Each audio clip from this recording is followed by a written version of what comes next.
Warahmatullahi wabarakatuh. Baik, di sini saya akan membahas tentang 7 huruf Al-Qur'an. Di sini ada beberapa pokok pembahasan. Yang pertama yaitu makna huruf dalam bahasa. Yang kedua makna 7 dalam bahasa, terus itu pengertian 7 huruf. Terus itu maksud dari 7 huruf, terus itu wahyu dan 7 huruf. Nah, langsung saja ke pembahasan pertama yaitu mengenai tentang makna uh, huruf dalam bahasa gitu. Nah, kata huruf dalam bahasa ini berarti tepi atau pinggiran gitu ya, atau batas sesuatu. Bentuk jamannya adalah ahruf gitu. Terus di sini juga kata ini memiliki beberapa penggunaan bahasa Arab. Nah, diantaranya digunakan untuk menunjukkan bahasa atau dialek, digunakan untuk menunjukkan sisi atau tepian, terus tuh digunakan untuk menunjukkan salah satu bentuk qiraat dan lain sebagainya gitu. Nah, selanjutnya yaitu makna 7 dalam bahasa gitu. Nah, kata sab'un digunakan untuk bentuk feminim, sedangkan sab'atun digunakan untuk bentuk maskulin gitu. Nah, keduanya merupakan bilangan yang sudah dikenal dalam perhitungan matematika gitu ya. Singkat saja gitu ya. Nah, selain itu selain makna harfiahnya gitu, kata 7 juga digunakan sebagai bentuk hiperbola gitu untuk menunjukkan jumlah dengan jumlah yang sangat banyak gitu. Begitu pula dengan kata 70 atau 700 gitu ya. Nah, di sini makna dari huruf 7 gitu. Nah, para ulama ini berbeda pendapat gitu mengenai tentang makna huruf 7 gitu. Dengan banyak pendapat yang dikemukakan gitu para ulama. Nah, namun kita hanya membahas tentang beberapa pendapat gitu yang memiliki dasar yang baik atau riwayat maupun akal gitu dengan bukti dan pembahasannya gitu. Nah, di sini ada pendapat yang pertama yaitu pendapat ini didasarkan pada asumsi gitu bahwa huruf ini merupakan salah satu lapad mustarok gitu, lapad yang banyak maknanya gitu. Terus tuh dalam bahasa Arab. Nah, sebagaimana disebutkan sebelumnya bahwasanya tidak terdapat teks dari Nabi gitu atau para sahabat secara jelas gitu menjelaskan makna huruf 7 gitu. Sehingga ia termasuk ke dalam kategori mutasyabih gitu. Perkataan yang tidak dapat diketahui hakikatnya secara pasti. Nah, selanjutnya yaitu pendapat yang kedua. Nah, pendapat yang kedua ini menyatakan bahwa huruf 7 ini merujuk kepada 7 qiraat yang dikenal gitu dan dari pendapat Al-Halil bin Ahmad gitu. Nah, pendapat ini berdasar pada dua hal utama gitu. Yang pertama makna kata huruf gitu. Makna kata huruf ini berarti atau qiraat bacaan sebagaimana diungkapkan huruf Ibnu Mas'ud yang berarti qiraat Ibnu Mas'ud.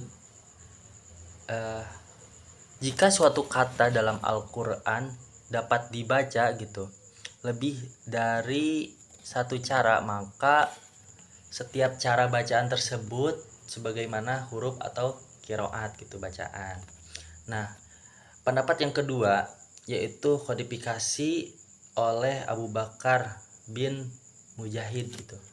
Nah, dalam kodifikasinya Abu Bakar bin Mujahid ini membatasi qiraat hanya pada bacaan yang diriwayatkan oleh 7 imam itu gitu ya. Nah, selanjutnya yaitu pendapat yang ketiga.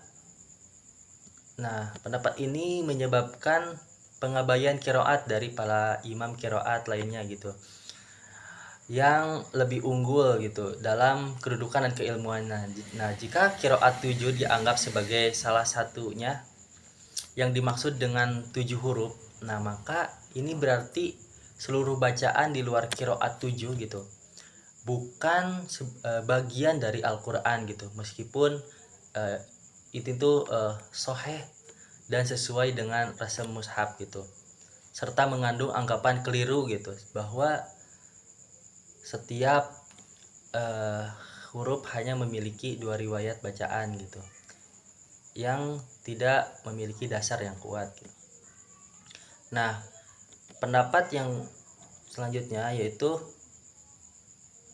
yang keempat, yaitu berpendapat bahwa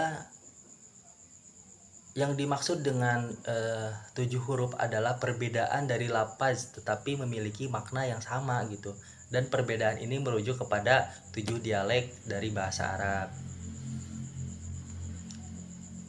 Nah, selanjutnya yaitu pembahasan yang kelima. Nah, yang dimaksud dari 7 huruf adalah 7 bahasa dari bahasa-bahasa Arab yang terdapat dalam Al-Quran gitu secara terpisah gitu, yang merupakan bahasa Arab yang fasih gitu. Nah, ini dari pendapat yang kelima. Nah, pendapat yang keenam bahwasanya dikemukakan oleh Imam Ibnu Qutaibah. Ia berpendapat bahwa 7 huruf merujuk pada berbagai bentuk perbedaan dalam bacaan Al-Quran. Nah, selanjutnya pendapat selanjutnya yaitu pendapat yang ketujuh berpendapat bahwasanya pendapat ini berasal dari Qadhi Abu Bakar gitu yang mengatakan, aku telah meneliti perbedaan dalam bacaan Al-Quran dan menemukannya gitu dari ada 7 bentuk perbedaan. Nah, yaitu di sini ada 7 perbedaan ya. Nah, di sini perbedaan yang pertama yaitu perbedaan dalam harokat tanpa mengubah makna dan bentuk kata gitu. Yang kedua, bentuk perbedaan dalam huruf yang mengubah makna tetapi tidak mengubah bentuk kata. Yang ketiga, perbedaan dalam huruf yang mengubah tetapi tidak mengubah maknanya. Terus tuh yang keempat, mengubah dalam huruf yang mengubah makna, perbedaan dalam huruf yang mengubah makna dan bentuk kata gitu. Terus tuh yang kelima, perbedaan dalam susunan katanya.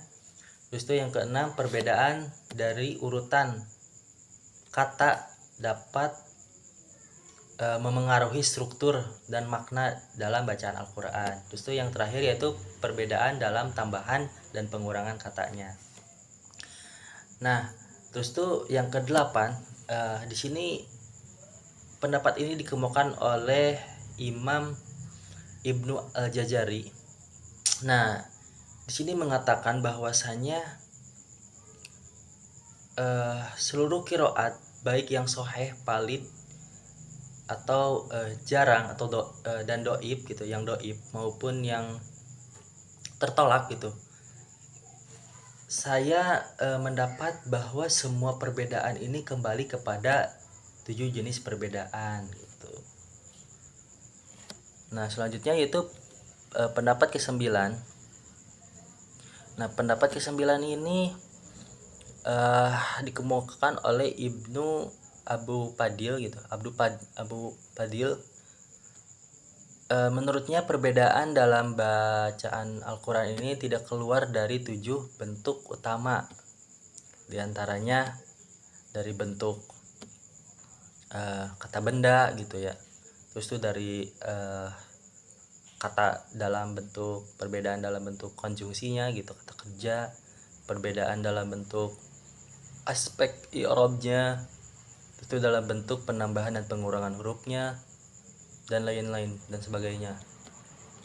Terus itu pendapat yang terakhir yang ke-10 yaitu yang dimaksud dengan 7 huruf adalah 7 bahasa dari bahasa-bahasa Arab, yaitu 7 bahasa dialek dari dialek-dialek mereka. Maka seluruh Al-Quran diturunkan dengan dialek Quraisy, dan seluruhnya dengan dialek Hudjail gitu, dan seterusnya gitu. Nah, hal ini tuh bahasa Arab tidak ditetapkan gitu dalam satu waktu sekaligus gitu, melainkan dalam waktu yang beruntutan gitu. Suku-suku Arab pun gitu berkembang menjadi banyak gitu dan bersebar di Jazirah Arab gitu. Nah, sehingga mereka ini menciptakan banyak pengubahan dalam bahasa mereka gitu. Namun perubahan tersebut tetap sesuai gitu dengan kaidah dasar yang telah ditetapkan sebelumnya gitu. Nah, yaitu pembahasan yang terakhir yaitu wahyu dan dengan 7 huruf gitu. Nah, setiap kiroat bacaan gitu dari quro pembaca Al-Qur'an yang masyhur tetap merupakan bagian dari Al-Qur'an gitu. Selama tidak dipengaruhi oleh inovasi gitu. Dipengaruhi oleh intonasi gitu khusus pembacanya gitu. Nah, ini adalah kesepakatan umat Islam gitu. Nah, Al-Qur'an adalah firman Allah dalam lafaz dan maknanya. Nah, namun para ulama membahas perbedaan pendapat gitu. Nah, pendapat pertama, Al-Qur'an diturunkan hanya dalam satu huruf atau dialek. Tapi Allah kemudian memberikan keringanan kepada Nabi untuk membaca dalam 7 huruf sebagai kemudahan gitu bagi umat Islam untuk membaca dan memahami Al-Qur'an gitu. Nah, pendapat kedua, Al-Qur'an asli turun dalam 1 huruf, tetapi para sahabat diperbolehkan membaca dengan bahasa mereka sendiri gitu, asalkan maknanya sama gitu ya. Terus tuh pendapat ketiga, yaitu sesungguhnya Allah Subhanahu wa taala menurunkan Al-Qur'an dalam 1 huruf gitu. Qiraat yang memiliki kesamaan makna tanpa mempertimbangkan qiraat yang beda gitu dalam makna gitu. Maka Al-Qur'an telah diturunkan dalam lebih dari 1 huruf. Nah, pendapat yang terakhir bahwasanya sesungguhnya gitu Allah menurunkan Al-Qur'an sebagai wahyu dalam 7 huruf dan seluruh qiraatnya adalah kalam, perkataan Allah gitu. Karamullah gitu ya, perkataan Allah. Nah, baik secara lafaz maupun secara makna gitu ya. Sebagaimana yang telah dijelaskan sebelumnya, Al-Qur'an adalah mukjizat terbesar dalam Islam. Nah, inilah pendapat yang paling kuat gitu dari pendapat yang lain. Mungkin itu saja yang bisa saya sampaikan. Kurang lebihnya mohon maaf. Wassalamualaikum warahmatullahi wabarakatuh.